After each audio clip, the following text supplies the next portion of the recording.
Yo, how's it going everybody? It's Sketch and welcome back to the channel. So I finally got a chance to check out the Cold War beta last week on the Xbox and got a couple things wanted to touch on it real quick. I believe this was like the Moscow map you're seeing in the background now. But so as far as how everything went, I guess we'll start with the maps. Like the maps honestly weren't that bad. Like I honestly expected them to be a little bit worse, especially when I saw other people cover a few of these maps. I thought they were going to be a lot worse to play. But some of them definitely had some perks and some of them definitely had some cons, and definitely there was a couple that were better than others. But overall, like most things, actually especially this is probably something you're going to hear me say a lot in this video, a lot of it kind of bordered on meh to okay, but nothing was really like awful as far as what I played in the beta, but none of it was also like super duper awesome, like this is the hottest thing smoking kind of deal either. Most everything kind of just like hit. It's like a middle of the road kind of thing, but I guess that's not necessarily terrible, but we'll get into more of that too.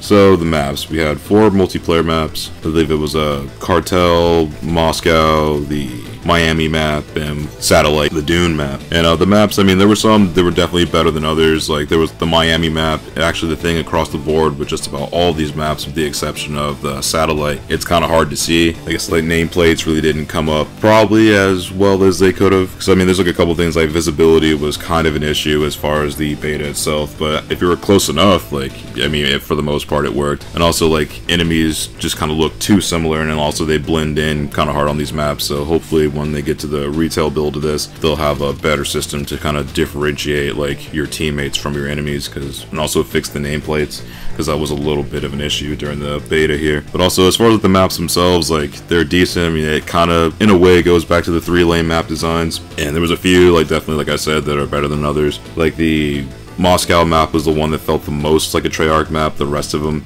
it feels like someone else, like another studio, either just made these and maybe scrapped them or maybe left the schematics for, and maybe Treyarch filled in the gaps. But there was, it's weird. Some of it didn't really feel like a Treyarch map, but again, that's one of those things that's going to be kind of relative to, I guess, how long you've played these and what you feel like. And then as far as like the weapons, honestly, it was a pretty decent selection so far, at least what we got to see in the beta. Because like I'm assuming like the max level is going to be like 55, so there's like about like 15 levels of stuff that we haven't seen yet. But as far as what was on offer, like there were some pretty decent ones, like weapons you'll definitely recognize if you played like the early Black Ops games. Like it was kind of a mix of Black Ops 1 and 2 with like a little bit of like 4 as far as like weapon variety. So you'll see some things you definitely will recognize just with a different name. And as far as like how everything went, as far as like, or how everything felt rather, there was some stuff that definitely, actually, here was the thing I noticed, like especially when they unlocked all the attachments, once you actually put silencers and all the grips, like all like the best grips, like the best optic or like whatever optic you prefer, like there are ways to make like just laser beams after a while. Like at a base level, when you, with most of the weapons, like some of them were like really not that great to use, but as soon as you maxed them out, like some of them were just flat out insane. So we'll see if they have a way to like kind of balance some of these, but I kind of like, I'm not upset with the fact that like now every weapon has like their own set of attachments. They kind of got away from certain weapons have certain attachments. Like now pretty much everything is the same.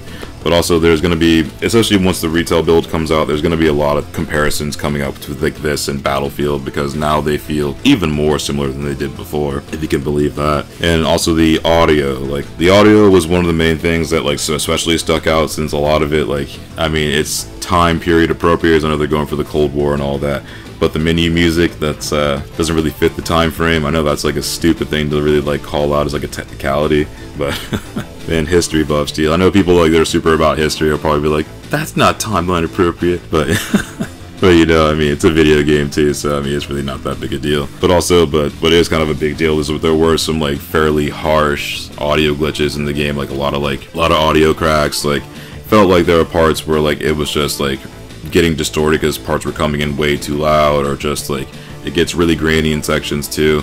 And also just like the way the guns sounded as well too, like the guns really didn't have like a lot of oomph to them. Like it felt like they were kind of like firing underwater, you know. It just, gun sounds were, they were arguably actually like they were better in Modern Warfare. I'll just go ahead and flat out say it. This one, I mean, it reminds me a lot of Black Ops 1, and especially like the audio department. It feels like it's a direct like correlation to Black Ops 1 as far as how their audio was. So I mean, it is what it is. I mean, you can take that for what you will. And also the graphics, like I know this is the Modern Warfare engine, or like at least like the newest Call of Duty engine, and it just feels like it was slightly downgraded compared to last year's Modern Warfare. And it doesn't look terrible, but at the same time, like, there's spots where, like, it doesn't look great either. And I mean, but it looks okay. I mean, like, everything for the most part looks how it should, I would think. And there was a few design elements that actually look really good as far as like how the graphics are. But we'll see again, like, what the retail build looks like, because I know they're going to make some changes. But also as far as graphics, just like the nameplates and just like enemies need to be able to like stand out compared to like what team they're on. Which hopefully they'll fix, but we'll see. And also the skill-based matchmaking. I know this was the elephant in the room for a lot of people. I personally didn't have too many issues with it. There was a couple times when like I had like a decent match that I would get thrown into like some lobby that was like absolutely insane, like full clan, like partied up, like snorting G Fuel, but luckily that didn't happen too many times. I mean, like, I can recall like maybe like 3-4 times out of like the 3 days the beta was open that I got thrown into something insane. But for the most part, it felt fairly balanced. Most of the time it was like mostly going positive, like through majority of these matches that I played. So I mean, as far as the skill-based stuff, it wasn't terrible, but it would still definitely be preferred if they used connection-based matchmaking. I would definitely prefer connection-based. But also, as far as that too, there was the functionality as far as like how everything like worked in the game. Like, this is something else I should have mentioned earlier, just the way it controls. Also, it feels like a combination of Black Ops 1, 2, and a little bit of 4, because it's going to feel a little bit chunky, especially in the beginning. Like, moving is probably going to feel stilted to people when they play this in November, but after a while you get used to it. Again, it's a lot like it especially feels like Black Ops 1 as far as like how it controls. But as far as like the functionality, there really wasn't too much as far as like hard crashes, but sometimes like mid-menu, like especially loading into a game, like the game would freeze. And also looks like I mentioned earlier too, like there were like fair amount of audio glitches, like some really bad ones. Like, you can hear them more if you had a headset on, but through just like a basic TV speaker, like, you might not hear it, at least like not as loud. But if you have surround sound or like a headset on, like some of those spots were getting kind of crunchy. So hopefully they'll sort that out too. But overall, really, I mean, like the beta, you know, it wasn't terrible. I mean, again, I feel definitely for what I got to play, I enjoyed it. But did I play it for very long also? No, not really. I think I played like a total like 10 hours and was able to, well, I guess they unlock everything for you like the second day on Xbox, but still I got to like the level cap like about 2 days in. So overall, I mean, it was decent, but still leaves a lot to be desired. But also, I'd say like as far as like the multiplayer itself, it's more fun than Modern Warfare, at least, or I had more fun with it. So this I'm probably still like not gonna play a ton, but I mean, it's something.